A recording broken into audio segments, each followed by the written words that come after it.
gracias por asistir a este evento que celebramos la asociación Demos junto con American Pie. Hemos hecho este evento con el objetivo de que vosotros los estudiantes podáis conocer a grandes rasgos las principales características de las elecciones de Estados Unidos. Por otra parte, vamos a presentar a los ponentes. En primer lugar, tenemos sentado al extremo de la mesa a Pablo Alberto Fernández Vázquez. Gracias. Politólogo licenciado en la Universidad Complutense, que luego hizo su doctorado en la Universidad de Nueva York, y también profesor aquí en la Universidad Carlos III de Madrid. Por otra parte, tenemos a Gina Montaner, periodista, escritora que ha colaborado con medios, por ejemplo, con la CNN y con Telemundo, y que trata temas sobre relacionados con Estados Unidos y América Latina. Gracias. Y por último tenemos aquí a mi lado a Javier Lorenzo Rodríguez, politólogo y profesor también especializado en política comparada y profesor del Departamento de Ciencias Sociales de aquí de la Carlos III. En primer lugar vamos a empezar por el primer bloque, la situación preelectoral de Estados Unidos, y vamos a analizar los principales acontecimientos que han ocurrido en esta campaña. Probablemente esta campaña cobró más relevancia mediática con el debate electoral entre Donald Trump y Biden el 28 de junio de este año, en el cual se reflejó el paso de la edad en Joe Biden, y el cual acabó causando su destitución casi un mes después. Si quieren empezar, podemos hablar un poquito de los principales acontecimientos de esta campaña. Vale. ¿Hablamos sobre Biden y Trump, sobre ese debate, o más en general? En general, podemos versar sobre Biden, luego la sustitución por Harris, lo cual marca un segundo precedente en el Partido Demócrata, el cual el primero con Lyndon Johnson en 1968 no salió bien. También la elección de los vicepresidentes, los atentados contra Trump, el debate que tuvieron el 10 de septiembre Harris y Trump, a grandes rasgos más. Sí, si queréis, voy a comenzar diciendo que cuando incluso antes del debate, que fue desastroso, ¿no? Como sabemos, para Biden, ya meses antes, alguien como Ezra Klein, columnista del New York Times, analista, incluso James Carville, que fue asesor de Clinton y que lo ayudó a ganar sus elecciones, ya habían advertido, ya habían dicho que Biden debía retirarse. O sea, que era algo que estaba ahí y que tenía que ver con pues la fragilidad de Biden, su edad, ya es un hombre mayor. Me atrevo a decir, por como lo hemos visto físicamente, que posiblemente tiene algún deterioro cognitivo, neurológico, y no es que haya perdido la razón. O sea, Biden es un hombre que todavía funciona, pero con sus facultades mermadas, y que eso irá a más. Entonces yo creo que ya había un debate dentro del partido, incluso entre analistas, que veían, ¿no?, que llevar a este hombre hasta el final de la campaña podía ser un verdadero suicidio político. Y bueno, pues yo creo que después de ese debate, ahí es donde llega ese momento donde tienen, y sabemos que tardaron en que él lo anunciara, aunque yo pienso que eso es algo que, digamos, que se escenificó también de esa manera, y que tenía, yo creo, y no sé, aquí los compañeros de la mesa lo podrán también analizar, que era inevitable, que era absolutamente inevitable que pasara lo que mucha gente dijo que era improbable, que era imposible que esto ocurriera, que no iba a ocurrir, que el partido no iba a hacerlo. Se hizo porque tenían que hacerlo. Biden no hubiera podido llegar hasta donde ha llegado Kamala ahora con las facultades como él las tiene. Entonces simplemente había que hacerlo, y creo que la apuesta, con todos sus riesgos, era mucho mejor a tener a Biden como candidato. Sí, yo creo que, claro, el primer detonante de toda esta situación es el hecho de que él ya en las encuestas, antes incluso del debate, ya tenía malas perspectivas, y cabe preguntarse por qué tenía malas perspectivas, dado que seguramente el desempeño de Biden como presidente ha sido bastante positivo desde ciertos puntos de vista, en términos de crecimiento económico, en términos de reducción de desigualdades.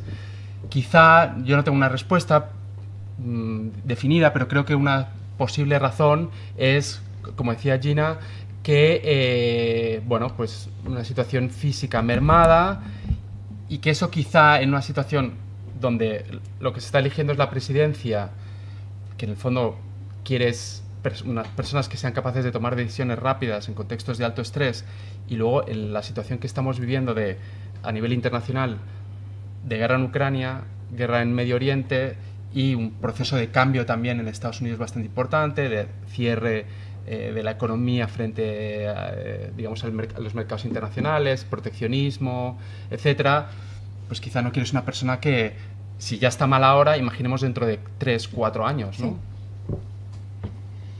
Sí, yo creo que de hecho el debate de sucesión, digamos, de Biden venía desde las elecciones anteriores, es decir, la elección del ticket de Kamala era un poco la sucesión, e incluso se habló en aquellas elecciones de una sucesión a midterm, o sea, a mitad de mandato, que fuera sustituido por Kamala, que eso era bastante improbable, pero estaba dentro de la discusión de las elecciones del 20, ¿no?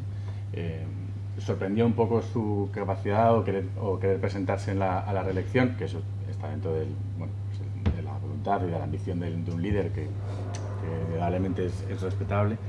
Pero yo creo que dentro del Congreso demócrata ya había un run previo, sumado también a un debate exitoso por parte de Trump, que fue, que siempre lo ha hecho, es focalizarse en las debilidades personales del oponente. Lo hizo con Hillary Clinton, el hecho de ser mujer, el hecho de ser del establishment, el hecho de haber sido First Lady, etcétera, etcétera.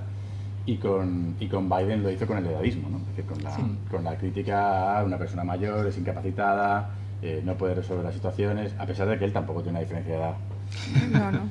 Tampoco que estemos hablando de un teenager, pero sí que tenía y una forma estratégica por parte también del Partido Demócrata de contrarrestar ese debate, unido a esa necesidad o a esa discusión interna y al mal resultado que le daban las elecciones, los sondeos, jugó a favor de algo que era, institucionalmente hablando, cuando hablamos dentro del marco del comportamiento de las instituciones y de las grandes organizaciones, como puede ser un partido político, algo que es muy improbable que suceda, como la sustitución de un candidato en pleno proceso electoral, se dio porque había una fuerza, digamos, subyacente desde hace años atrás que invitaba a eso, y que eso fue un poco el detonante, fue la escenificación en un debate electoral que en Estados Unidos suele ser son mucho más seguidas que aquí, tienen mucho más impacto en el comportamiento estratégico de las acciones de campaña que puede ser en España o incluso en otros países de Europa, y eso fue, digamos, el último eslabón o la última gota de aquello que era un secreto a voces, ¿no? Bueno, pues analizado este tema, luego una vez Harris es electa, consigue la nominación del Partido Demócrata, elige a Walz, es gobernador de Minnesota, y por otra parte Trump eligió previamente a Vance. ¿Qué buscaban los dos candidatos eligiendo a estos dos compañeros de fórmula? Bueno, pues yo creo que primero el compañero de fórmula se sabe que no es algo que va a determinar la elección, ¿no? Se buscaba a personas que en estados, ¿no? Vance está en Ohio, Walz es el gobernador de Minnesota, de estos estados donde buscan votos, ¿no? Hay una clase trabajadora, lo hablábamos antes de sentarnos aquí, esta clase trabajadora blanca que le funcionó muy bien a Trump electoralmente en 2016, se lo arrebata completamente a Hillary Clinton, y dos personas como Vance en Ohio y Walz en Minnesota, digamos que atraen a este votante, incluso por sus historias personales, ¿no? Sabemos que Vance tiene incluso unas memorias y una película que se puede ver en Netflix, bastante mediocre, y sobre su historia. Él es un niño que crece en los Apalaches, es una parte muy pobre del país y con muchos problemas. Luego la familia va a Ohio y él tiene toda esta narrativa, ¿no?, del hombre blanco, de la clase trabajadora que logra salir de la nada a pesar un poco del establishment, ¿no?, de esos obstáculos que supuestamente pone la clase política norteamericana. Y Walsh es un hombre también de un extracto humilde, modesto, que también apela. De hecho, él tiene grandes contactos y vínculos con los sindicatos y apela a esa clase trabajadora. Yo creo que esos son los perfiles de ambos. En el caso de Vance es una figura interesante porque es una persona que en 2016 es un never Trumper. Es un republicano que en 2016 escribe, creo que en The Atlantic, y dice que Trump es una figura cercana, ¿no?, a la idea del nazismo. Incluso dice que Trump es heroína cultural, es lo que dice. Y luego cuando él ya quiere ascender en su carrera política, va a Mar-a-Lago un poco a besarle el anillo a Trump y a pedir que lo ayude en su carrera y se convierte en lo que es hoy, ¿no?, que es una persona que ha llegado a decir que él hubiera estado con Trump el 6 de enero de 2021 en esta intentona, ¿no?, golpista de no certificar a Biden como presidente. Walsh lo vimos en el debate con Vance, creo que tuvo un desempeño un poco más pobre. No estoy segura que es la persona ideal. Yo creo que había otras personas en el Partido Demócrata que hubieran sido interesantes, pero dentro de esa narrativa de Estados Unidos de buscar a estos votantes blancos aparentemente frustrados por una situación aparentemente dura, que, como bien dijo Pablo, no se ajusta a la realidad en este momento. El país no va mal, pues Walsh también digamos que entraba dentro de esos perfiles que ellos necesitan para apelar a la diversidad del votante en Estados Unidos. Sí, yo creo que en el fondo cuando eres la persona nominada a ser presidente y tienes que elegir una persona para acompañarte como posible vicepresidenta o vicepresidente, tienes dos objetivos y no siempre es fácil cumplir los dos objetivos. Uno es algún tipo de ventaja electoral que te complemente electoralmente, que te dé votos que tú de otra manera no podrías conseguir, y por otro lado lealtad. Es decir, si tú ganas, es una persona que va a estar contigo en la Casa Blanca sin ninguna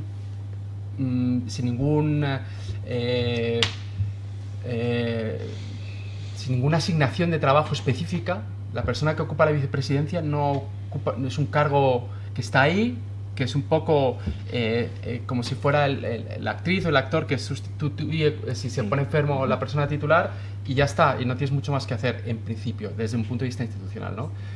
En ese sentido yo creo que Trump ha premiado claramente la lealtad, porque en el fondo ha elegido a otro hombre blanco, muy parecido a él en términos de discurso, muy parecido de hecho incluso físicamente a uno de sus hijos,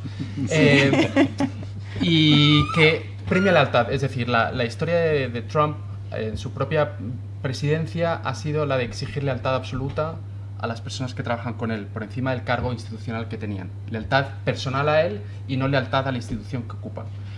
En ese sentido, yo creo que Harris ha sido más tradicional, es decir, ha buscado una persona que le complemente. Un hombre blanco, un hombre de otra zona del país. Ella viene de California, él es del Midwest, y pues, bueno, que que representara un poco esa América media de un señor afable, un poco American Pie, si queréis, afable, que es el coach del equipo de fútbol, que te trae que luego muchas de estas cosas son bastante ficción, o sea, son ficciones culturales, pero que te trae unas galletas cuando te mudas a la casa al lado, ¿no? Que luego no pasa, ¿no? O pasa menos de lo que dicen las series. Pero en fin, yo creo que era un poco esa idea que quería buscar, ¿no?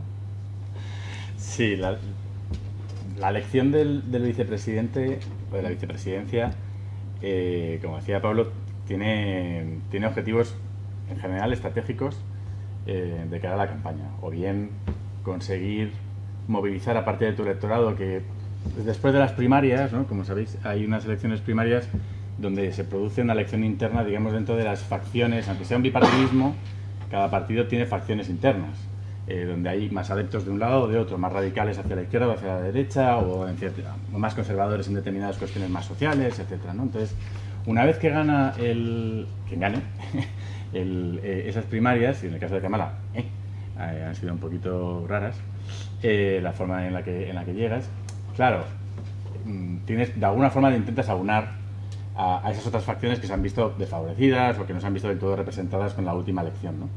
Y eso también, por un lado, generas una movilización en torno a ese liderazgo de cara a las elecciones, que lo necesitas.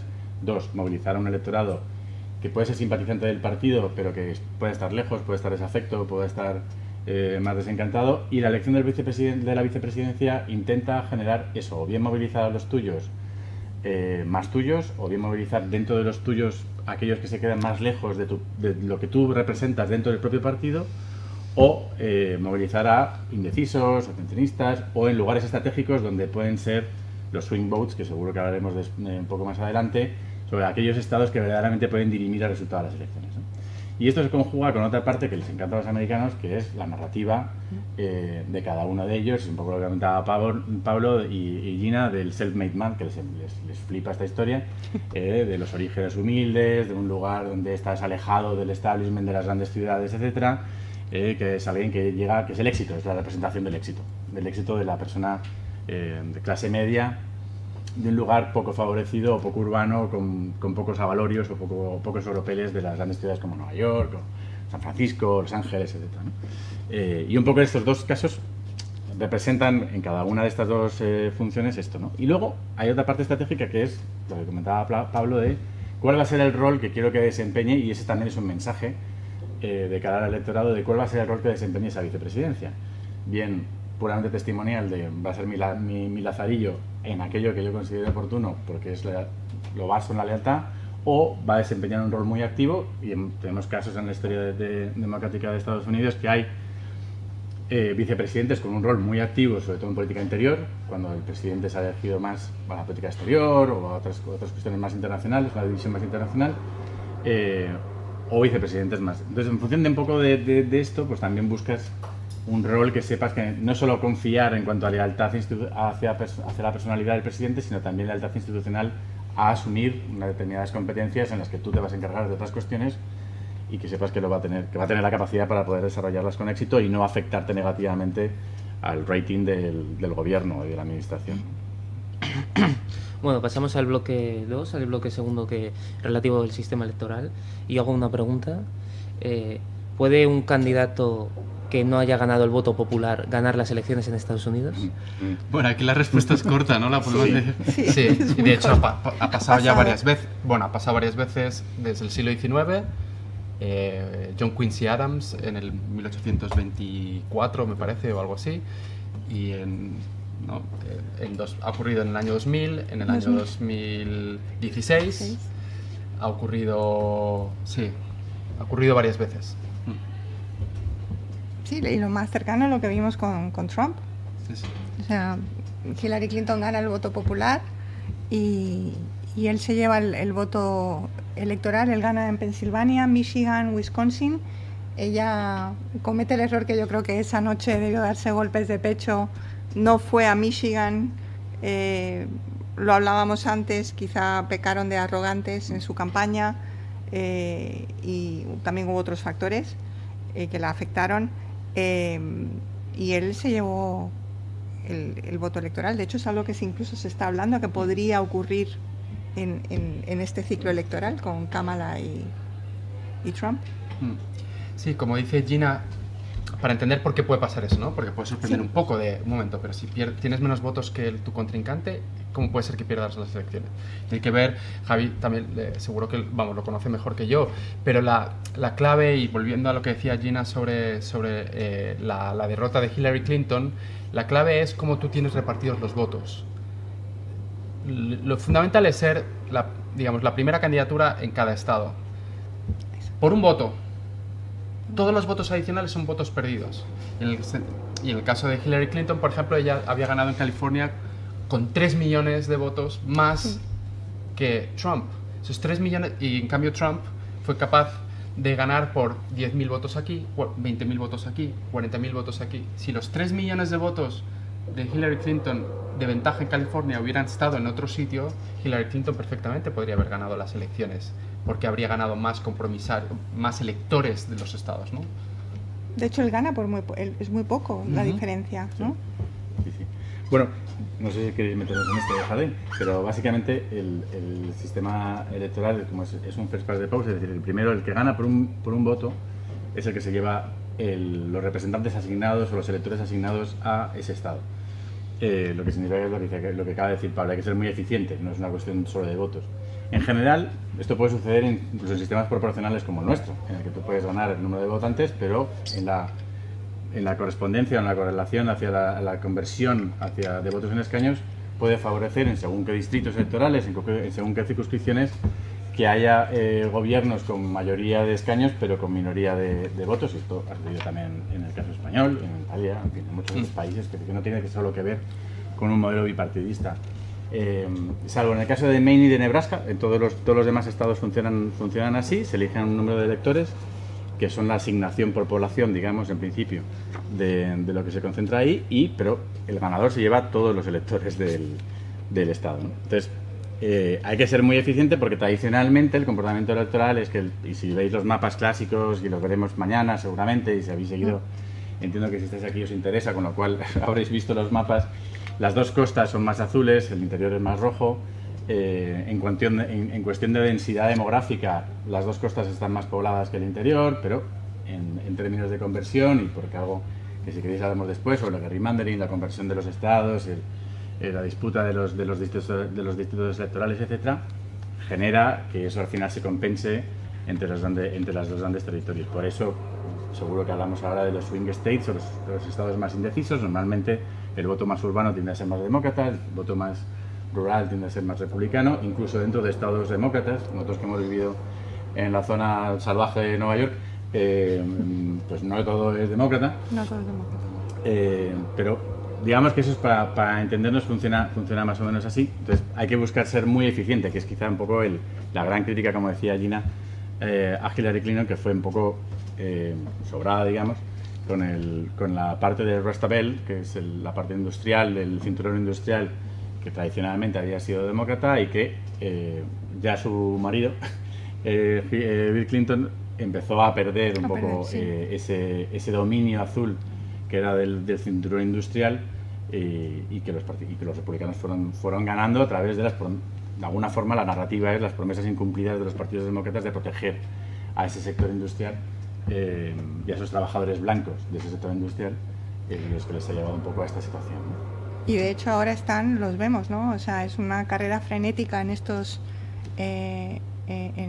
estados, de lo que podremos hablar de eso, ¿no? Yo creo que Kamala estaba en Michigan ayer, él estaba en Pensilvania, y bueno, y luego podemos hablar de lo que lo llaman, ¿no? Pensilvania, ¿no? Digamos que la joya de la corona, ¿no? Porque es el que más compromisarios da de todos estos estados volátiles. Es el que más puede marcar la diferencia. Siguiendo en línea de lo que estáis comentando, lanza la pregunta: ¿qué son los estados bisagra y qué se juegan los candidatos en ellos? Los profesores. Bueno, yo quizá apunto un par de cosas. Primero es que un estado bisagra no es que nazca estado bisagra. Eso es.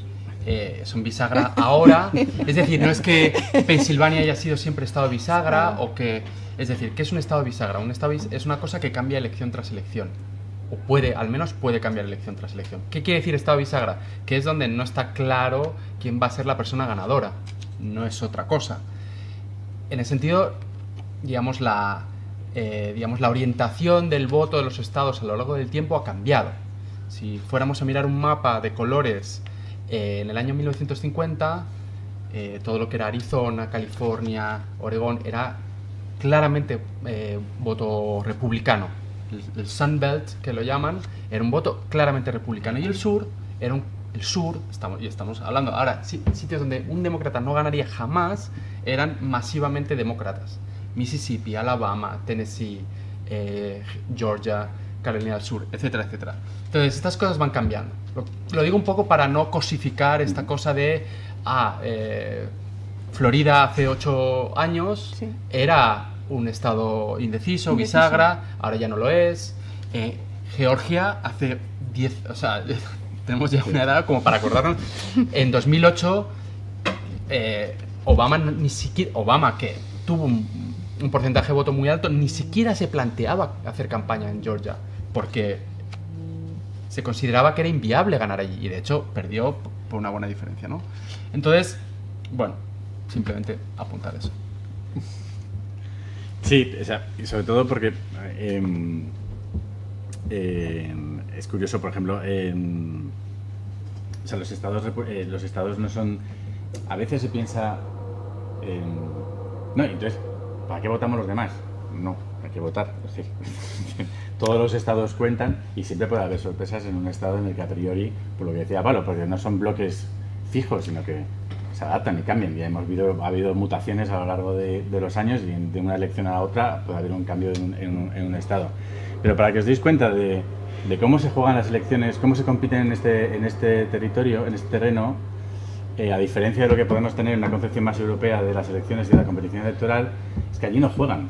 Es decir, si tienes 100% de probabilidades, o un 90% de probabilidades, o incluso un 70% de probabilidades de que no vas a ganar, ni siquiera invierten $1 en ese estado. Es decir, hay constituencies, hay carreras por una representante en el Congreso que se mantienen vacías, no hay competición, porque saben a ciencia cierta que no van a ganar. Entonces, el candidato electo, el incumbent, que ya sea republicano o ya sea demócrata, se presenta solo, porque no hay ninguna probabilidad de que gane. Esto es una cosa que a mí me estalla un poco la cabeza, porque dices, en el país donde la democracia es como el epítome de todo, donde la competencia es, digamos, el leitmotiv del propio país, culturalmente hablando, se abandonan ese punto de competición, llega al punto de decir, no me renta, no me renta y no compito, ¿no? Entonces, en el caso de Obama, que siendo negro, afroamericano, con un origen muy particular, en Georgia, que es un estado donde la historia americana, y sobre todo sobre la África negra, es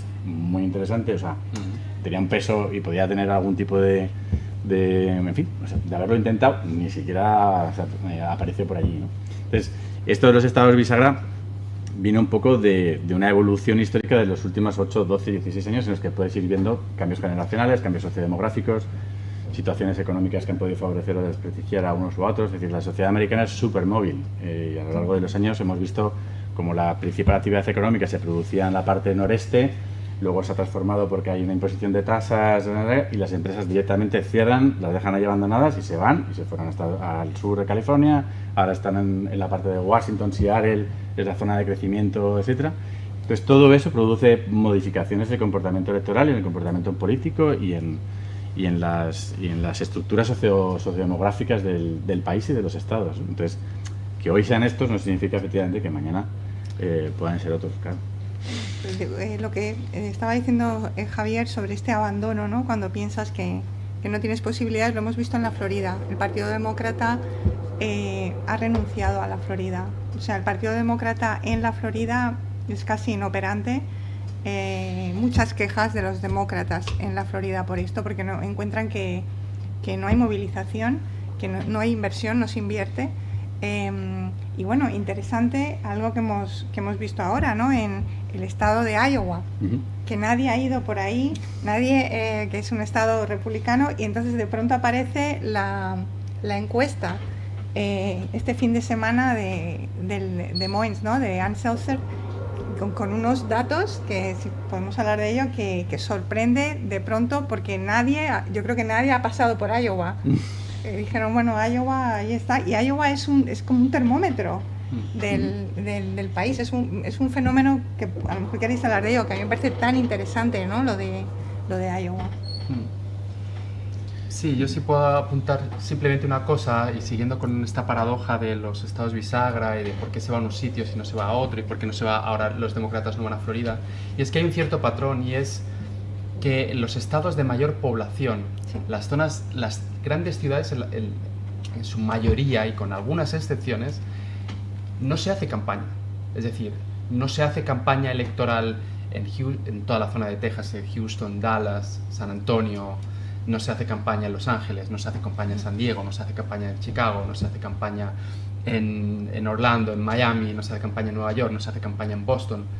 ¿De acuerdo? Entonces, la cosa curiosa es que los grandes núcleos de población son fuente de financiación, es decir, los candidatos van a Los Ángeles, van a Florida, van a Texas, pero van a cenas, es decir, van, sí, a digamos, captar fondos, van a California a hablar con los multimillonarios de Silicon Valley para captar fondos para las super PACs, etcétera, etcétera, pero no van a hacer campañas. Y eso tiene efectos relevantes porque, por un lado, tienes un discurso que está orientado hacia un tipo de electorado, pero luego tienes una serie de ataduras con gente que financia tus campañas y nadie da dinero a cambio de nada, a fondo perdido, que representa otros intereses, ¿no? Y que responde a otros intereses también legítimos, ¿no? Los lobbies. Siguiendo en línea con esto, ¿cuáles creen ustedes que son los principales clivajes o los principales grupos que influyen en estas elecciones? ¿Quién quiere? Pues lo estábamos hablando. A mí me parece fascinante lo que estamos viendo con lo que va a ser, con lo que es el voto de los hombres, el voto de las mujeres. Axelrod, el asesor de Obama y de sus campañas tan exitosas, hay una entrevista en el diario.es con María Ramírez que sigue muy bien las elecciones, y creo que merece la pena seguir a María y a Eduardo Suárez también. Y Axelrod lo dice que él cree que estas elecciones lo determinante va a ser cuántas mujeres van a salir a votar por Kamala versus cuántos hombres van a salir a votar por Trump, ¿no? En lo que es la brecha por género, ¿no? Es una cosa que llama muchísimo la atención y que da para reflexionar mucho sobre esto. Por supuesto, el tema del aborto se ha convertido en un motivo para muchas mujeres, ¿no? En este momento para votar. Ya pasó en las elecciones de medio término también, después que tumban Roe versus Wade, y que el derecho al aborto, ¿no? Se convierte en algo que los estados pueden decidir, ¿no? Y que afecta a tantas mujeres en el país. Entonces yo creo que aquí hay dos cosas, que es hombres, mujeres y también estudios. Personas con estudios superiores o no, y también ahí entra el género, y de eso, si queréis, hablamos. Sí, ¿por qué crees que hay una diferencia, sobre todo en la generación Z, en mi generación, entre hombres y mujeres? En el sentido del voto. Bueno, se sabe que el hombre joven, decime si creo que los hombres jóvenes están votando más o tienen una intención de voto más inclinada hacia Trump, ¿no? Yo creo que tiene que ver con el tema de que Kamala es una mujer, y yo creo que ahí pues entran prejuicios de los que incluso parece que nadie quiere hablar. La propia campaña de Kamala ha querido casi, el tema del género, que ya pasó con Hillary Clinton en 2016, que ya habló del techo de cristal, y que eso se convirtió casi como, ¿por qué lo mencionaste?, ¿no? Entonces ahora se ha tenido un gran cuidado, y me parece también bien, ¿no? Es decir, yo soy da igual si soy hombre o mujer, yo soy válida frente a este hombre, y no tengo por qué. Pero lo cierto es que ser mujer sí es relevante. Lo fue en 2016 y lo es ahora. Y eso es algo que podemos seguir no queriendo hablar de ello, pero es así. Bueno, yo quisiera matizar el punto, digamos, la premisa de la pregunta, y es que, la división de género en términos de patrón de voto no es exclusiva de la generación Z, sino que incluso si uno ve personas de 30 años para arriba, es decir, de millennials a más mayores, hasta boomers, ya se ve esa división de género. Y el por qué ocurre eso es difícil de responder, y menos en poco tiempo. Yo quizá, creo que algunas de las razones tienen que ver con cuáles son los temas relevantes, ¿no? Y en la medida en que hay temas relevantes, puede haber temas relevantes como puede ser el aborto, eso ya genera división en el patrón de voto. Y luego hay otras cuestiones que tienen más que ver con, digamos, cuestiones de identidad y culturales, donde hay una división de visiones entre hombres y mujeres, donde hay quizás una reacción conservadora por parte de los hombres, no solo de los hombres jóvenes, se está hablando mucho de los hombres jóvenes, pero creo que no es exclusivo de los hombres jóvenes, de reacción frente al cambio cultural, de extrañamiento frente al cambio cultural y de repliegue hacia ciertos valores, como de valores de masculinidad tradicional, valores de que también tiene que ver con la idea del self-made man, ¿no? Un poco del hombre que no depende de nada, y eso también genera divisiones ideológicas, porque si tú crees que por eso hay tantos hombres ahora mismo que se autodefinen como libertarios, de no necesito al Estado, yo puedo solo, yo si quiero, yo qué sé, estoy enfermo, me curo yo solo, ¿sabes? Porque es parte de esa reacción de no me dejan ser como yo como me habían dicho que es ser hombre, y entonces en cambio, y ante eso, pues lo que es las políticas públicas más tradicionalmente asociadas con la izquierda, como seguro de desempleo, cosas que no existen en Estados Unidos, como maternidad, digamos, permiso de paternidad, permiso de maternidad o sanidad pública. Si tú crees que tu identidad individual se basa en no depender de nadie, pues todas esas cosas crees que simplemente son cosas innecesarias y para las cuales te están quitando dinero, ¿no? Y bueno, pasamos al bloque segundo. En estas encuestas, las últimas semanas, es verdad que han dado un repunte a Trump y una posible victoria de Donald Trump, aunque estos últimos 2 días parecía que la cosa viraba un poco. Yo quería hacerles una pregunta, porque a la historia de Trump como candidato republicano, hay que decir que siempre ha tenido una base muy sólida de apoyo. Yo quiero hacerles una pregunta: ¿por qué tiene una base tan sólida de apoyo Donald Trump? Bueno, yo en referencia a lo anterior quería hacer, yo creo que hay un nicho más allá de lo que han comentado, que estoy totalmente de acuerdo, que son los jóvenes votantes, que en algunos estados pueden dirimir, o sea, la incertidumbre sobre estos nuevos votantes, que no sabemos a quiénes van a votar, pueden condicionar el resultado electoral, es decir, sobre a number, es decir, superan en número a lo que en las elecciones del 20 dirimieron el resultado de las elecciones en determinados estados, por lo cual, bueno, pues oye, es una cosa a tener en cuenta, cómo el voto joven se va a comportar. En ese caso yo estoy de acuerdo con Pablo, no es una cuestión tan generacional como cultural, y también debe un poco de dónde consumen información estas nuevas generaciones, el nivel de polarización al que están sometidos, al que estáis sometidos, y los puntos de acceso, los puntos de información y lo que llamamos los influencers, pero los influencers de toda la vida, no solo los de Instagram o de TikTok, la capacidad de atraer ese comportamiento en relación a esas narrativas de ser misma, etc., ¿no? Y en ese sentido va muy en relación con tu pregunta siguiente, que es el soporte electoral. El soporte electoral viene hay muchas explicaciones, como sabéis, no todo se debe a un solo factor, sino que todo es multicausal, pero hay una parte de recogida de ese encanto, no solo en situaciones, digamos, más o menos objetivas o que se puedan tener como objetivas en cuanto a situación económica, futuro, expectativas, determinada parte del electorado, sino también de desencanto con el propio Partido Republicano. Y eso él lo ha sabido no solo recoger muy bien, sino explotarlo y generar y echar sal detrás de todo el terreno que ha ido ganando. Y la exposición más viva que hizo su vicepresidente, sí, que es un converso, ¿no? Entonces, es un converso a la causa de Trump. Y de hecho, en las elecciones del midterm anterior, todos aquellos que fueron opositores a Trump o que estaban en contra y que eran más representantes del Partido Republicano de toda la vida, fueron laminados, es decir, perdieron mucho poder electoral, con lo cual eso también levantó las orejas al resto y dijeron no, hay que alinearse con este, ¿no?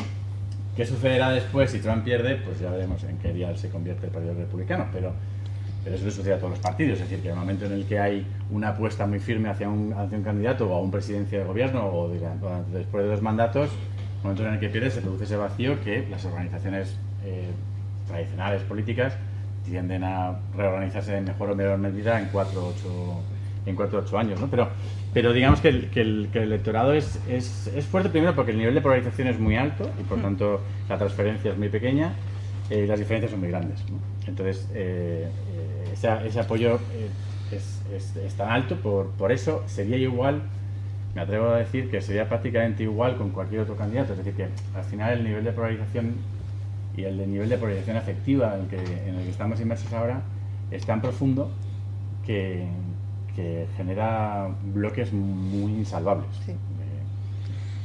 Sí, me gustaría añadir en el fenómeno Trump, ¿no? Él en 2016, él explotó, bueno, primero él tiene todo un discurso populista, ¿no? Y luego nacional populista, ¿no? Que prendió en una buena parte del electorado. En 2016, él lo dijo hace poco, él dijo, en 2016 gané agitando todo el tema de las políticas anti-inmigración y él apuesta otra vez por esto y es algo que lo vemos en toda Europa, no solamente ocurre en Estados Unidos, cómo se agita, ¿no? Esta aversión, esta desconfianza sin fundamento, porque luego no hay datos que digamos que respalden, ¿no? Este terror a que lleguen los inmigrantes, y a él ha funcionado muy bien, incluso ha logrado tener digamos repercusión incluso entre la población latina en Estados Unidos. Hay una parte de los votantes latinos, más hombres que mujeres, que van a votar o que ya han votado por Trump. O sea que yo creo que el tema de la inmigración, ese retrato que da él, ¿no? De este país que supuestamente ha sido invadido sobre todo por quien llega por la frontera sur, ¿no? Cuando sabemos además que la inmigración, la gran inmigración irregular en Estados Unidos no llega por la frontera, llega por los aeropuertos y se quedan, que eso es algo de lo que nadie habla, pero eso es así. Son personas que llegan con visados y luego se quedan y llegan por los aeropuertos. Entonces yo creo que el tema de la inmigración él lo ha explotado muy bien. No estoy segura de que en esta ocasión le va, como él lo ha dicho, que lo va a granjear el triunfo a la inmigración, pero creo que ese discurso también prendió mucho en el electorado. Sí, un poco siguiendo con la cuestión de por qué hay polarización y por qué, bueno, y ligándolo con lo que también decía Gina sobre la cuestión de la inmigración. O sea, antes hablamos del tema del aborto. El tema del aborto es el tema que, digamos, explotan electoralmente los demócratas porque creen que es un tema que les favorece, y la inmigración es el tema de los republicanos. ¿Por qué? Y esto creo que tiene que ver también con por qué hay bloques, digamos, polarizados afectivamente, porque la inmigración, digamos, activa mucho el sentido de amenaza, ¿no? De amenaza a un statu quo y a un modo de... O sea, cuando digo de modo de vida no tiene un elemento cultural y tiene un elemento también de bienestar económico, ¿no? En una situación que yo creo, y eso creo que es una cosa que es generalizada, de incertidumbre sobre el estado, nivel de vida, sobre puedo tener el nivel de vida de mis padres, puedo tener el nivel de vida, y esto tiene mucho que ver con lo del Make America Great Again, a mí me habían dicho que mi familia vivía así en los años 60, así en los años 50, 70. Yo ya no sé si puedo vivir así. Hay una sensación de amenaza y la inmigración se convierte en uno de los activadores de ese sentido de amenaza, ¿no? Y que además, si le metemos la componente de género, en los años 50, 60, 70, ¿quién vivía mejor? Eran los hombres, ¿no? Eran los que se iban a trabajar con su maletín, con su coche, su mujer se quedaba haciendo las camas y eran genial, ¿no? Entonces, eso también ese sentido de, un momento, o sea, yo ahora no hay una sola familia que pueda vivir con un solo salario. Las mujeres en muchos sectores, sobre todo sin nivel educativo, tienen mejores perspectivas profesionales que los hombres. Y además me dices que vienen inmigrantes. Y entonces eso genera también mucho este bloque de división entre hombres y mujeres, sobre todo entre hombres blancos poco educados, que son los que pueden mirar hacia atrás y decir, con lo bien que se veía en los 50. Pero las minorías no pueden decir lo mismo de lo bien que se veía en los 50, ¿de acuerdo? Y simplemente dejadme terminar con lo que comentaba, con la pregunta que era sobre encuestas. Yo creo que hay que tener cierto escepticismo con las encuestas, pero no por una cuestión no, sino porque es muy difícil hacer encuestas hoy en día. ¿Por qué? ¿Alguna de vosotras o de vosotros ha hecho una encuesta recientemente? ¿Cogéis el teléfono cuando os llama un número? ¿Estáis apuntados a algún pool de gente que haga encuestas? ¿No, verdad? Pues ese es el problema. Es muy difícil hoy en día contactar a gente para que haga encuestas. Porque no estamos en casa, porque no tenemos líneas fijas, porque no cogemos el móvil y porque nos llega un email extraño y no lo respondemos. Aparte de cuántos emails nos llegan al día que sean extraños, ¿no? Entonces, digamos, la pirámide, toda la industria de encuestas está basada en una pirámide invertida que es la gente que responde a encuestas. Si esa gente, que a veces menos, no sabes si la gente que luego responde es representativa o no. No sabes luego si... Porque la primera cuestión es si las personas van a participar o no. Los niveles de participación son bajos. Entonces, tienes que estimar si la persona va a participar o no. ¿A quién va a votar si participa? Entonces, es complicadísimo. Es casi... Bueno, no sé. Es un trabajo de ingeniería estadística, bueno, que dentro de lo que cabe funciona bien, pero tiene unos pilares bastante limitados.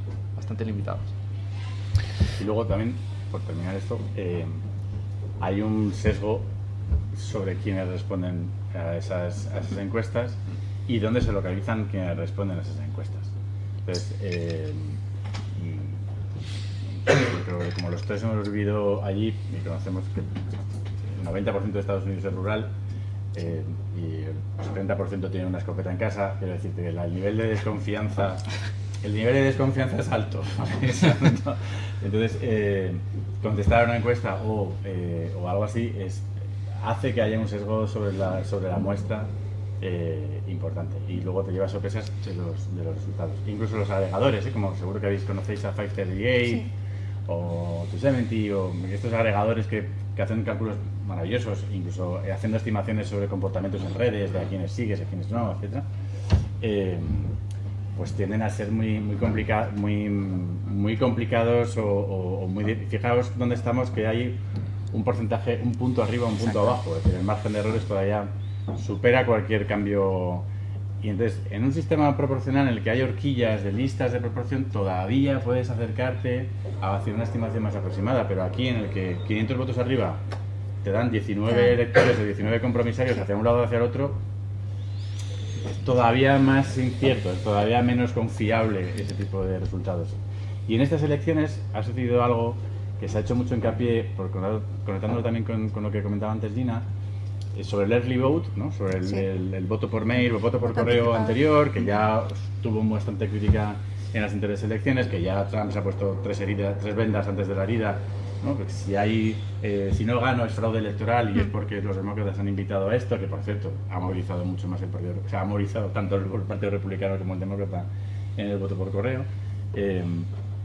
También hay un proceso que se critica mucho en España, por ejemplo, si es bueno o no permitir la publicación de resultados, la publicidad de resultados electorales en la semana previa a la toma de las elecciones, ¿no? Porque puede sesgar.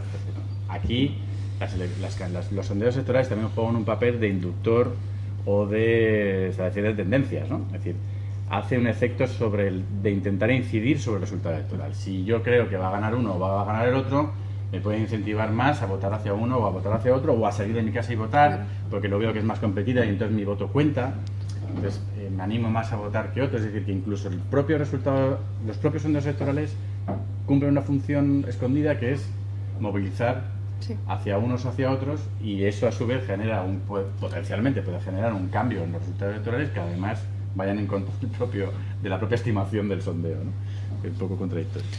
Bueno, siguiendo un poco la línea, ¿qué efectos podría haber tanto en Estados Unidos después de las elecciones y efectos internos en el Partido Republicano si Donald Trump pierde las elecciones?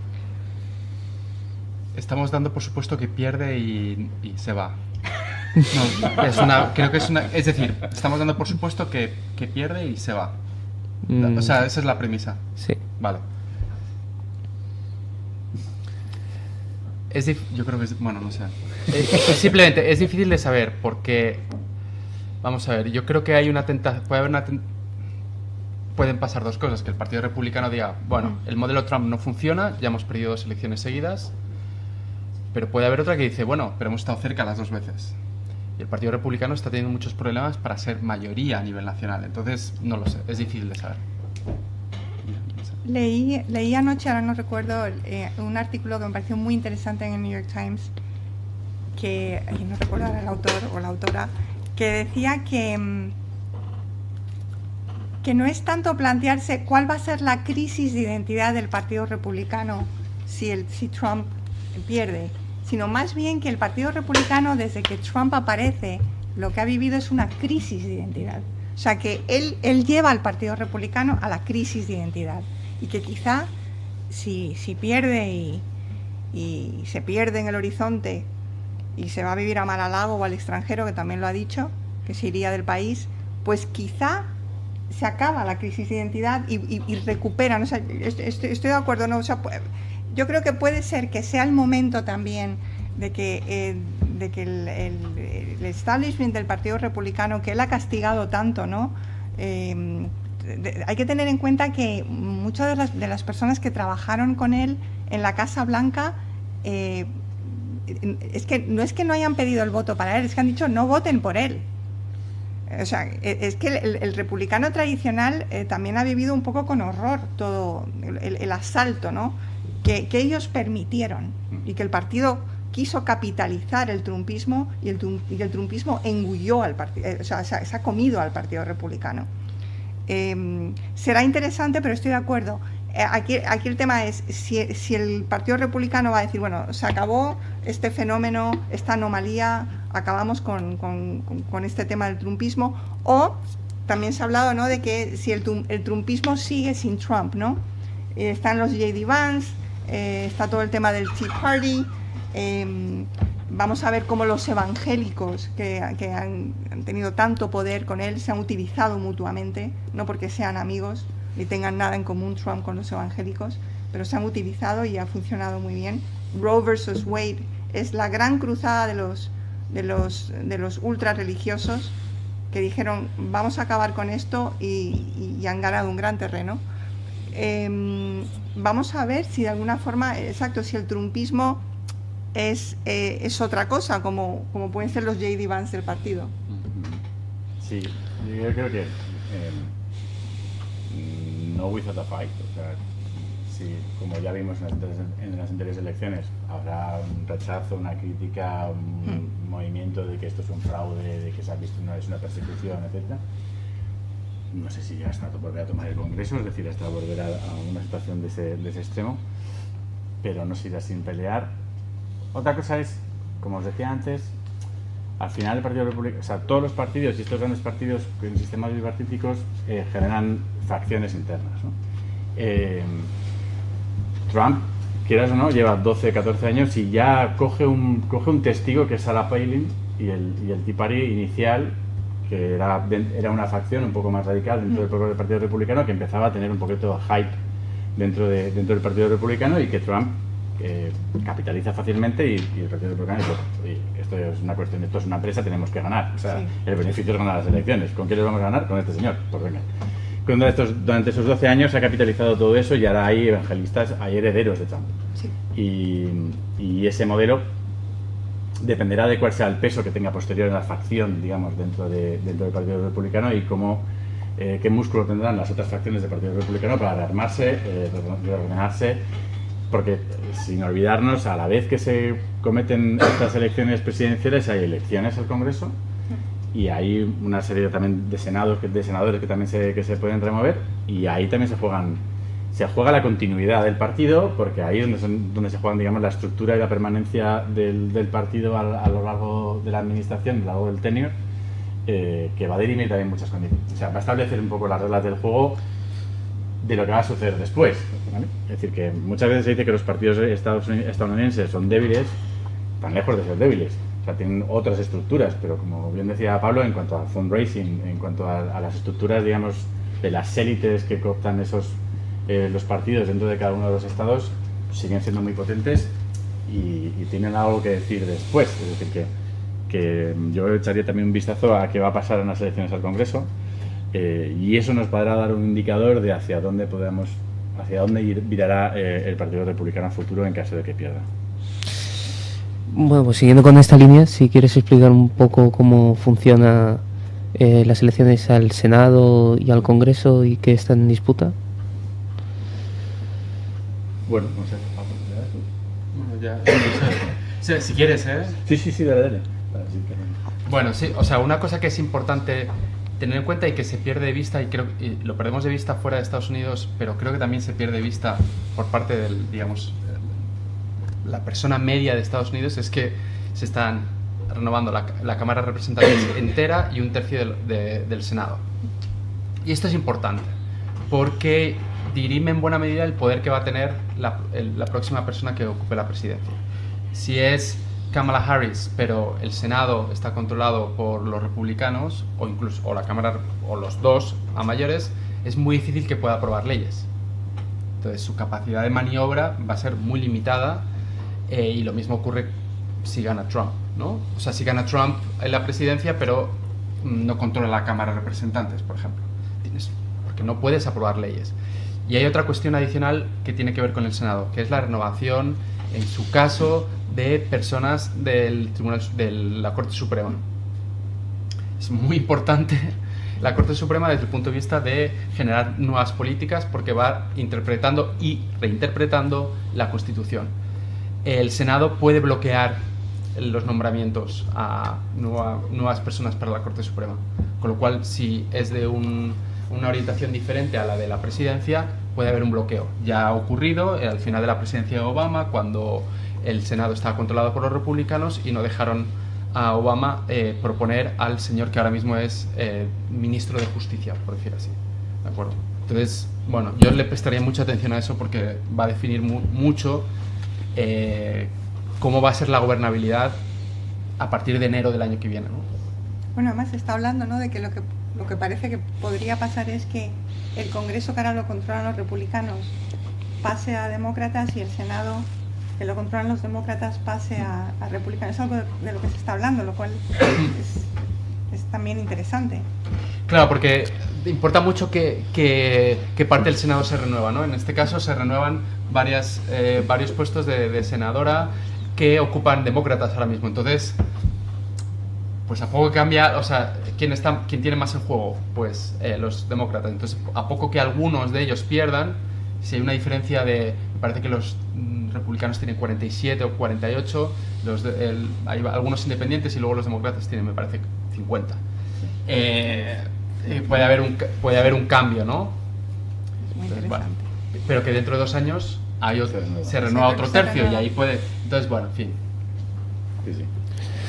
Bueno, siguiendo con el resultado posterior de las elecciones, ¿cuáles podrían ser los efectos en un contexto internacional en caso de una victoria de Harris o una victoria de Trump? Pues No, ya diría.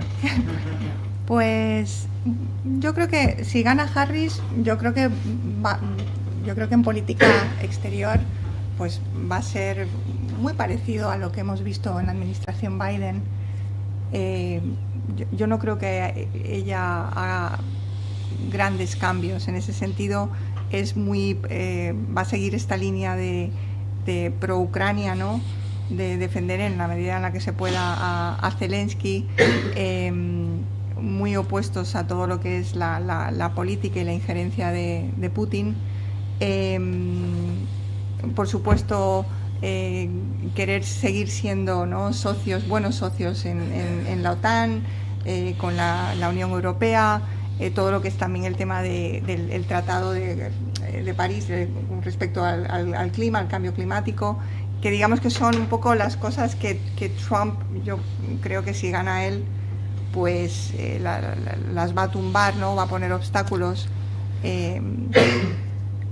Yo creo que, y en el caso, vamos a hablar de Gaza, ¿no? Del tema de Israel, del conflicto en el Medio Oriente, pues yo creo que, y el otro día pasó por aquí por Madrid David Reef, el analista político estadounidense que pasa mucho tiempo en Ucrania, y bueno, hijo de Susan Sontag, tan cotilleo cultural, y David Reef, que está enseñando en la universidad ahí en Ucrania, decía que gobierne quien gobierne en Estados Unidos, lo que es la política con respecto a Israel no cambia mucho. Lo que sí va a haber un matiz, ¿no? Y ya lo hay, es que Kamala Harris, y lo dijo ayer en su meeting, volvió a decir que, o sea, que les importa, y que todo lo que está pasando y los derechos humanos, lo que está pasando en Gaza, la posibilidad de los dos estados, y eso son cosas que desde luego Trump nunca va a decir, nunca va a defender, y digamos que él simplemente se va a alinear completamente con la política de Netanyahu en ese sentido, ¿no? Y yo creo que esas son las grandes diferencias. Yo creo que Trump, si gana, pues con el tema de Ucrania, es más, en ningún momento, y decime si me equivoco, a lo largo de la campaña, incluso en las entrevistas, se le ha preguntado: ¿está usted con Ucrania? Y no puede decir abiertamente estoy con Ucrania, porque no lo está. Sí, bueno, partiendo de la base de que la política internacional en la competición nacional afecta poco. Sí. Es decir, les importa un carajo la política internacional de la presidencia americana, que bueno, no es exclusivo de los americanos, pero sucede en casi todas las elecciones, en casi todos los escenarios internacionales, incluso aquí, incluso cuando tenemos elecciones europeas, nos importa poco, a la gente le interesa poco ese tema, y intentamos internacionalizarlas o buscarlas, atraerlas hacia el foco nacional, ¿no? Dicho esto, yo creo que Kamala Harris es una política continuista de la administración Biden y la administración demócrata, o de todas las administraciones demócratas, es decir, colaboración con la Unión Europea, a favor del tal. Para entender la posición intermedia o tibia con Israel y con el conflicto de Gaza, pues la comunidad judía y el lobby judío tiene un peso específico en la PAC y en las super PACs y en las cenas de recaudación de impuestos o de fundraising para las campañas, aunque no les hagan un meeting en Coney Island, pero sí que son fundamentales en la financiación de las campañas, y por lo tanto ese papel histórico lo van a seguir manteniendo ambos dos. What if Trump? Pues lo vimos en las elecciones anteriores. También, como decía Pablo, por mucho que un presidente quiera, y el modelo presidencial de más capacidades y más acciones ejecutivas propias al presidente y al jefe del Estado, están atados de pies y manos también en función de muchas cosas, ¿no? Y en un mundo tan globalizado y tan interdependiente, es muy difícil incluso hacer lo que plantea de subir las tasas por los aranceles a las importaciones chinas, cortar el presupuesto de la NATO, salirse de la NATO y que les den por el saco a los europeos y que se lo pagan ellos y tal. Durante los 4 años de administración Trump, todo lo que dijo, hizo algunas cosas y hizo bastante daño, pero luego no tienen tantas capacidades, porque al final las codependencias son muy altas, ¿no? Entonces, es verdad que la posición con Ucrania es tibia, pero es el mismo modelo que tenemos en los partidos de derecha radical en Europa, que hemos observado en las elecciones europeas, y que ha generado una escisión dentro de los propios partidos de derecha radical más adscritos al Partido Popular Europeo, o incluso han tenido que generar uno nuevo, por esa posición más favorable a Rusia, o más llegar al acuerdo con Rusia para acabar el conflicto, ¿no? Sí, bueno, estoy estoy plenamente de acuerdo con lo que decían Gina y Javier. Creo que, digamos, en términos internacionales, en Ucrania puede darse una diferencia importante en el sentido de que Trump pueda cortar toda la ayuda militar y económica a Ucrania. Y creo que eso seguramente podría tener el margen de maniobra para hacerlo.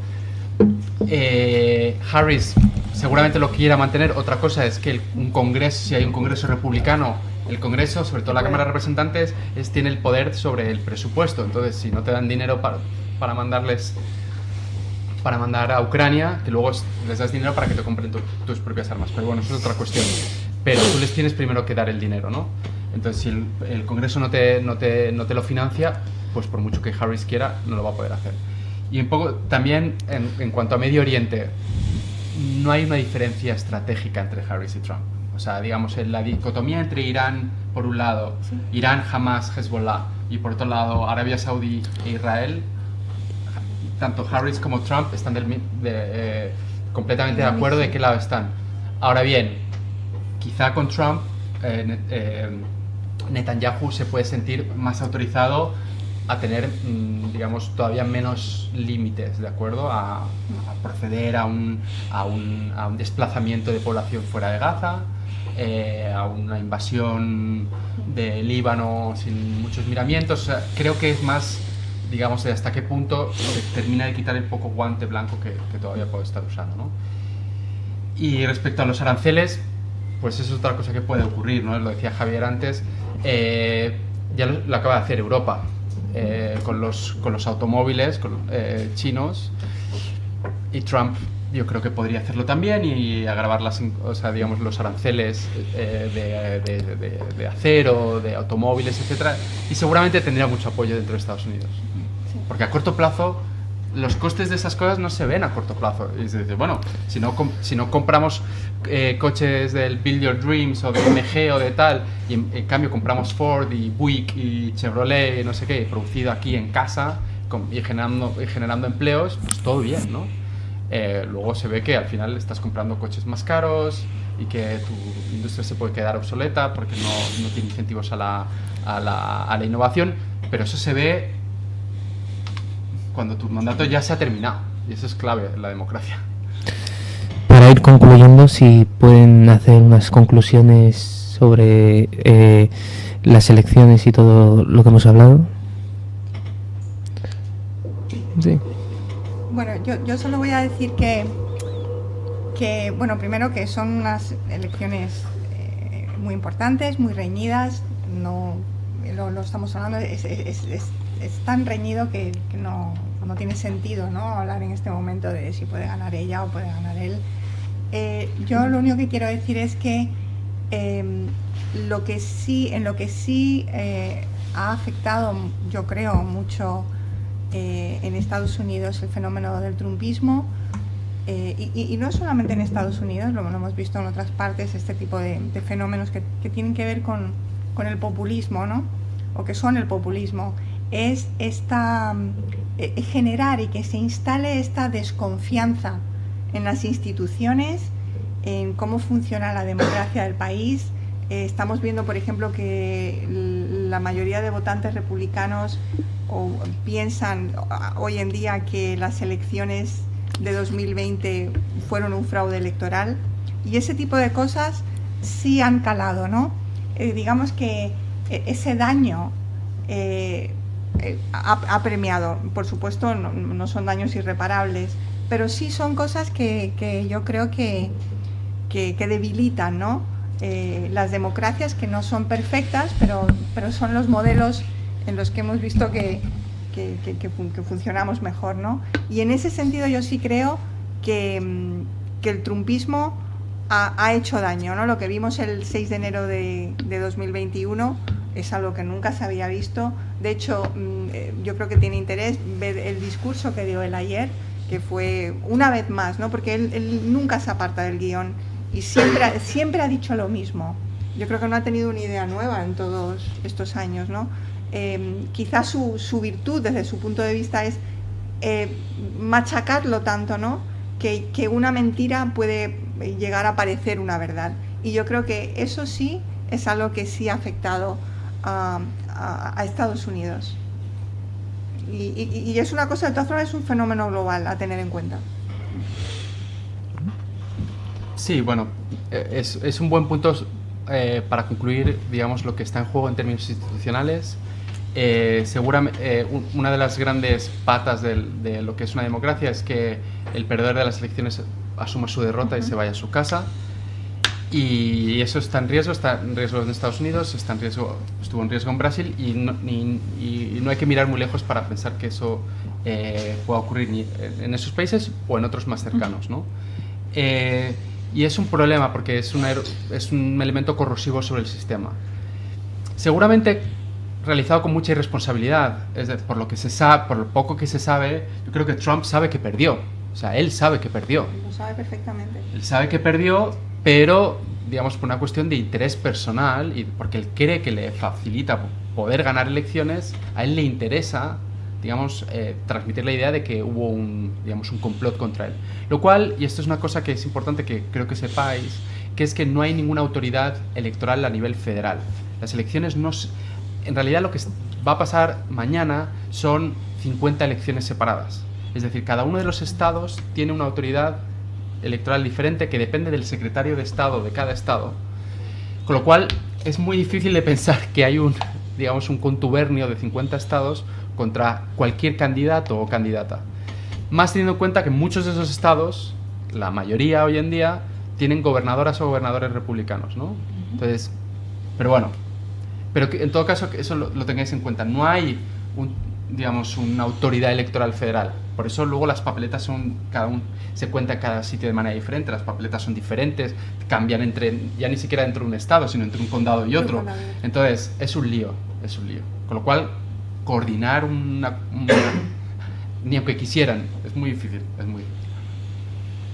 Sí, y además no solo se vota, es que se votan cosas distintas, porque luego además hay elecciones locales, hay referéndums, hay consultas populares sobre si ponemos una plaza o una estatua o no, o sea, se votan mogollón de cosas a la vez. Entonces es muy difícil. Yo creo que en aras a una conclusión de, ¿por qué seguimos las elecciones norteamericanas? Las seguimos porque son un fenómeno mediático, las seguimos porque vivimos en un mundo globalizado en el que sabemos que esto tiene interés, y porque culturalmente estamos de alguna forma inducidos a consumir American products, ¿no? Entonces, y culturalmente nos comportamos, o cogemos, ¿no? Acabamos de celebrar Halloween y pasado mañana, pues yo tengo una cena de Thanksgiving. O sea, quiero decir que al final estamos un poco en este American Pie, ¿no?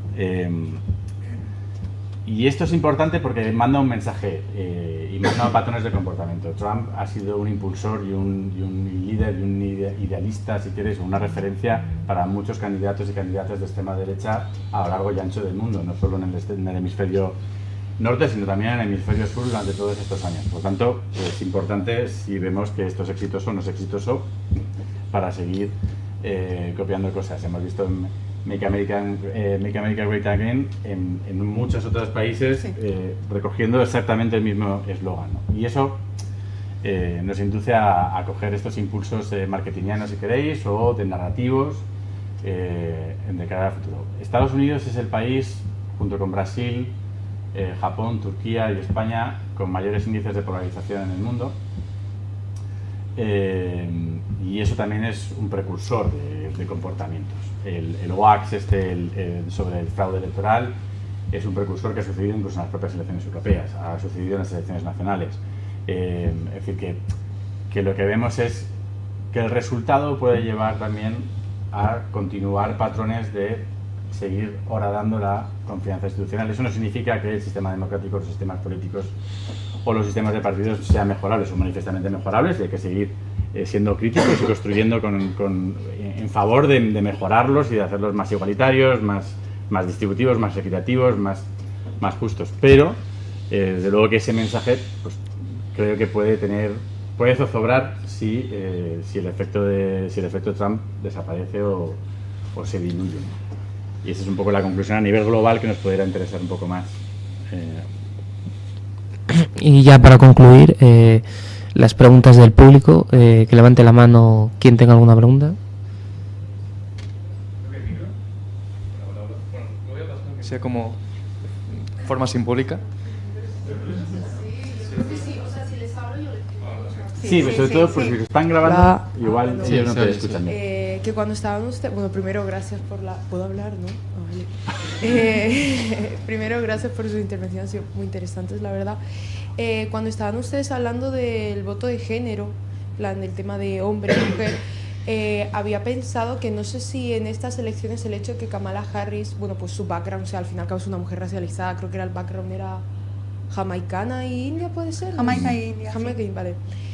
No sé si es algo que tiene algún tipo de relevancia en estas elecciones o es algo que se ha pasado un poco más a segundo plano. Yo creo que sí que tiene importancia. O sea, vamos a decirlo, si Kamala Harris gana, estamos hablando de la primera mujer negra presidente de los Estados Unidos. Entonces, yo creo que eso tiene una importancia muy grande, ¿no? Es una cosa histórica. Lo discutía es una discusión que he tenido con mis hijas, que viven las dos en Estados Unidos, y hablábamos de si pesaba más, digamos como obstáculo, si pesaba más el que Kamala sea mujer o el que Kamala sea negra, o si las dos cosas. Y una hija mía y yo pensamos que pesa más mujer, y otra hija mía piensa que el que sea negra, ¿no? Al final pesan las dos cosas, y si gana es un hecho histórico, la verdad lo es. Yo sé que se ha intentado no hablar de ello porque hablar de ello parece entonces que está hablando el feminismo, no sé, este fenómeno que ha ocurrido ahora, que cualquier feminismo que no sea el feminismo de hace años es un feminismo woke, ¿no? Yo simplemente creo que las cosas cambian y que tenemos que adaptarnos, y vosotros sois el cambio, ¿no? O sea, yo que soy una mujer que heredo, digamos, toda la parte por mi edad, ¿no? Tengo 64, o sea que estoy en el último tramo de los boomers, que es interesantísimo. Y de hecho los boomers, parece ser que la gente mayor de 65 años parece que va a ser también un voto muy interesante en estas elecciones a favor de Harris, y tiene que ver por la experiencia vital de los boomers en Estados Unidos, cuyos padres fueron un poco a Woodstock, ¿no? O sea, se hereda todo eso. Entonces, yo sí creo que es importante el tema del género, y que es histórico si gana ella. Pesa más negativamente ser mujer que ser negra. Estoy de acuerdo contigo. Es decir, lo vimos con Hillary Clinton y con las primarias. Dentro del propio Partido Demócrata optaron por un candidato negro ante una candidata mujer con más experiencia, aparte de otras cuestiones, ¿no? Y por estudios que se han demostrado entre las elecciones entre Trump y Hillary, el hecho misógino, el hecho de ser mujer, afectó muy negativamente. Por encima de que fuera peor o mejor candidata, que fuera más vista como establishment, que el discurso, incluso en redes, el discurso de odio misógino hacia Hillary por el hecho de ser mujer fue mucho mejor, o sea, fue mucho más impactante, mayor que otras condicionantes, ¿no? Incluso dentro de su propio partido. Sí, sí. Dentro de su propio partido ya sufrió eso. Y la barrera de que haya alguien afroamericano presidente ya está superada. Ya está superado. Claro. Sí, muy breve. Bueno, sí, podemos. Bueno, muy brevemente. Simplemente decir que. Yo también me tengo que ir en 10 minutos. Bueno, que creo que, digamos, lo que ocurre con estas cosas es que son, digamos, los rasgos raciales, étnicos, son rasgos visibles, ¿no? Entonces, seguramente tiene un efecto aunque no se hable de ellos. Y ella, Kamala Harris, no está hablando demasiado de ellos.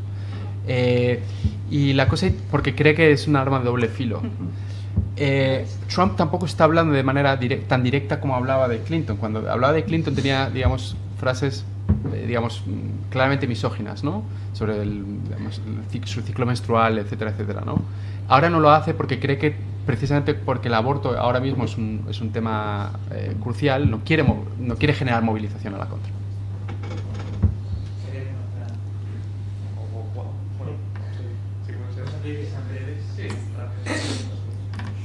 Bueno, muchas gracias por el análisis que hicieron el día de hoy y quería saber sobre todo si creen que las últimas controversias que ha tenido Trump respecto a lo que ha ocurrido en en sus últimas campañas, etcétera, en Pensilvania, con los chistes estos a Puerto Rico, lo de los haitianos que se comen animales, etcétera, etcétera, esas últimas controversias que ha tenido, ¿ha afectado de alguna manera el voto hacia él y en qué parte creen que ha afectado más?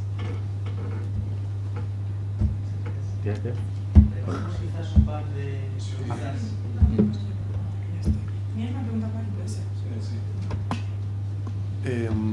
La pregunta es, ¿por qué, igual es sensación mía, pero por qué en Estados Unidos se le da tanto valor al apoyo que dan famosos cantantes, actores, a un partido u otro, y ese fenómeno en un país como España, por ejemplo, no es tan notable?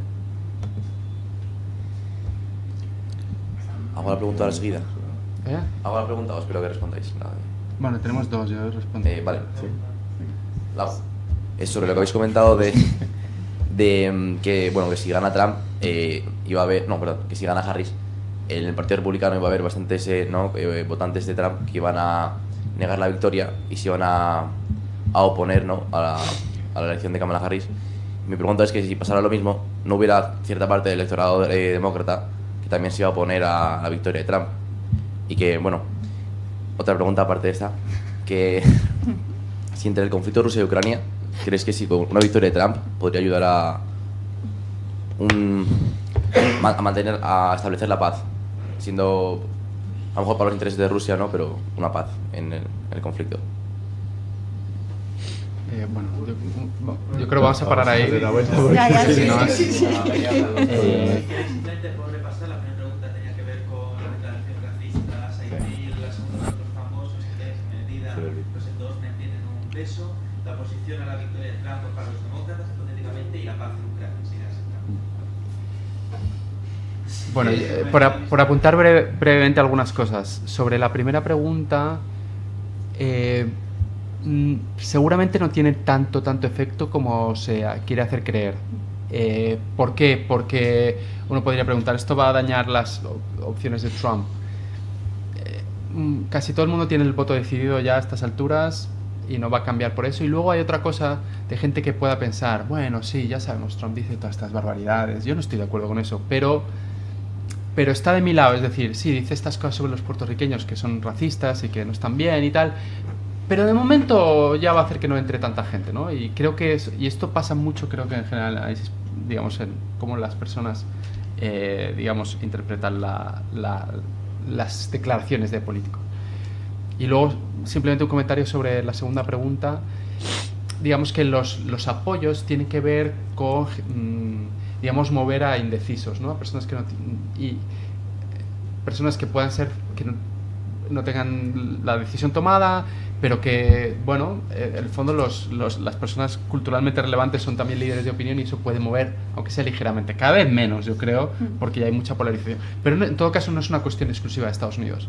Es decir, en España ahora cada vez se hacen menos, pero digamos, los que tenemos más edad nos acordamos de los artistas de La Ceja, que era un apoyo a Zapatero, o de grandes mítines en la transición, Víctor Manuel y Ana Belén y Rosa León, ahí en los mítines del Partido Comunista. Claro. ¿Por qué? Porque se creía que era una manera de atraer votantes a esas opciones. ¿Por qué ahora lo hacen menos? Pues quizá porque hay más riesgo, ¿de acuerdo? Con tanta polarización efectiva, dice, yo, esta persona que no sé qué tal, que apoyaba a este partido infame, pues yo ya no le compro sus productos culturales, ¿no?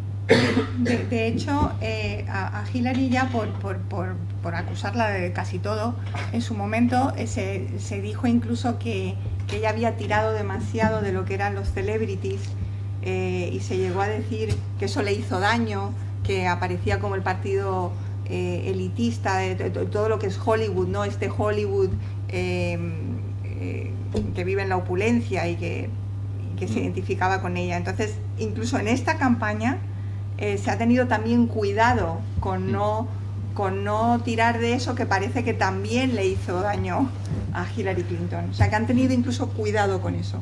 Sí, rápidamente. Efecto mínimo o cero. Porque si vosotros autoevaluaros a vosotros y a vosotras mismas, ¿no?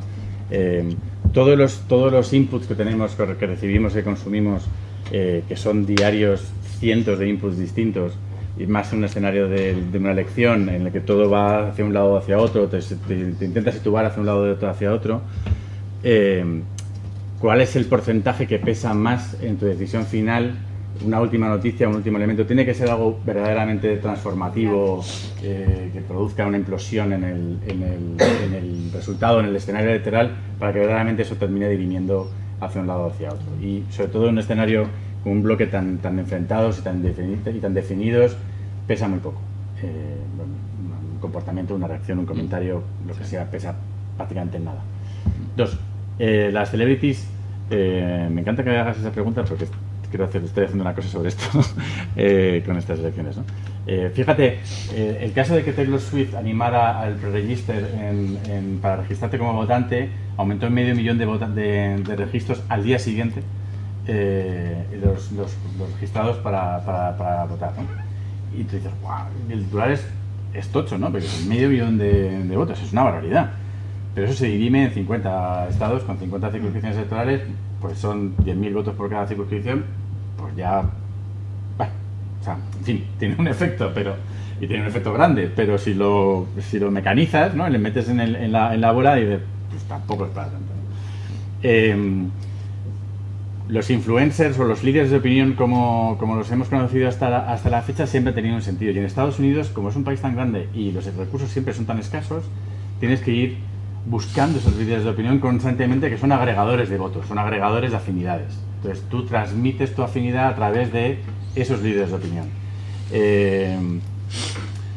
Si veis los caucus y veis las primarias, que molan mucho, veis que el líder de opinión es un pastor de una iglesia, que mueve 5.000 personas o 10.000 personas, y eso dirime las elecciones primarias de un candidato. Entonces estamos hablando que hay líderes de opinión que no es solo Taylor Swift o Trevor Kelsey, su actual pareja o lo que sea, sino que hay líderes de opinión en pequeños condados, son gente que igual son 1.000 votos o 2.000 votos, que en esa comunidad es un líder, es una persona influyente.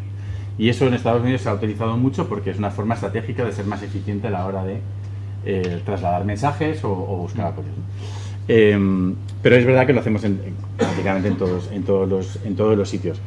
En Estados Unidos, como todo se polariza, o sea, si tú consumes McDonald's o consumes Burger King, eres republicano o demócrata, o In-N-Out o Five Guys, o Chevrolet o Range Rover, o sea, en fin, todo es como, en función de los consumos se polariza mucho. Entonces, es verdad que tiene una tradición de no tener vergüenza a posicionarte políticamente en uno o en otro, y eso lo veis, ¿no? Pues en los yards, en las publicidades de los jardines de cada uno, en los stickers en los coches, yo voto a este, yo voto a aquel, y no pasa nada, ¿no?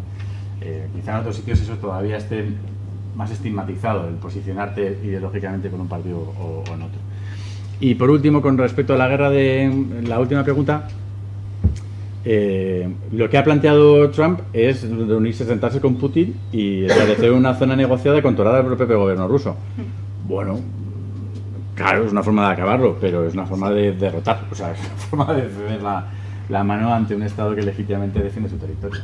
Y eso no creo que la comunidad internacional estuviera muy a favor de ello.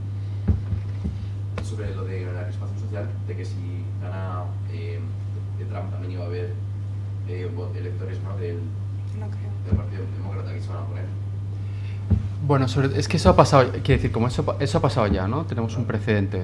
Lo que pasó en ese caso fue manifestaciones muy importantes de mujeres a los pocos días de la inauguración de Trump, pero manifestaciones masivas, pero no destituyentes, es decir, no cuestionaban el resultado, sino preocupadas por lo que podía pasar en el país.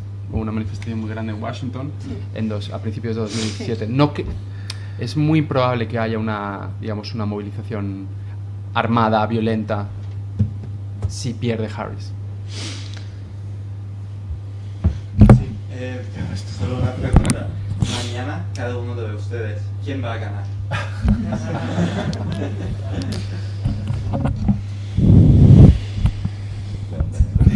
No lo sé. Nadie. Va a estar muy reñido. Podéis mirar, si queréis, por dónde anda hoy Nate Silver, por dónde Alan Richman es un personaje muy interesante que creo que casi siempre ha acertado. Sí. Y él dice que va a ganar Harry. Para que, buscad a Nate Silver. Nate Silver ha modificado un poco, tenía un artículo hace unos días diciendo que his gut, ¿no? Que su instinto le decía que iba a ganar Trump, y no estoy segura de si su instinto es el mismo hoy. Pero bueno, Lo que tiene el instinto. Lo que tiene el instinto. Bueno, pues daros las gracias a los tres, muchas gracias por venir, y a todos los asistentes, muchas gracias por vuestra atención y por haber asistido. Gracias a la organización también. Gracias.